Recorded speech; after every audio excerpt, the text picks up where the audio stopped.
On a proposé cette idée d'escape game. On a testé d'abord en faisant nous-mêmes un escape game ensemble. Et puis après, on a décidé de la mettre en place pour nos étudiants.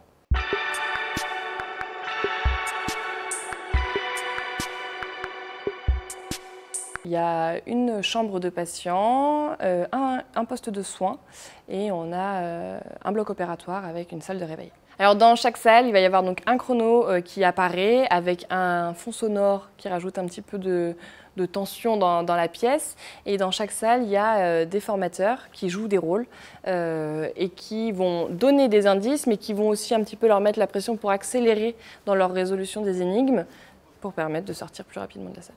L'objectif, c'était aussi de les mettre dans des situations où ils travaillent en groupe, en équipe, remobiliser toutes les connaissances acquises lors de leur premier semestre à l'IFPM d'Orléans et en plaçant des énigmes dans chacune de ces pièces et le faire dans un milieu plutôt qui ressemble à un hôpital.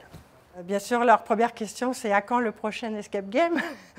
Je pense qu'ils ont conscience de tout le travail qu'on a pu mettre en œuvre en amont pour la réalisation de ce projet. Alors on a pour objectif pour le semestre 2, donc surtout sur la finalité du semestre, de leur proposer aussi de la simulation, de la macro-simulation, vraiment les mettre en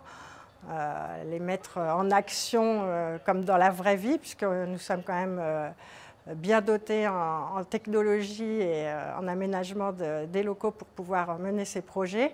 Je remercie d'ailleurs l'équipe technique et informatique qui a pu aussi nous aider à faire aboutir ce projet et les prochains à venir sur la simulation. Je remercie vraiment toutes mes collègues parce qu'on a pris un grand plaisir à tout monter. Les idées sont une chose, la mise en œuvre et la création, ça demande pas mal d'investissement personnel, mais quand on voit la satisfaction auprès de notre public en formation aujourd'hui, c'est une grande réussite pour nous et effectivement ça nous donne envie de créer de nouveau.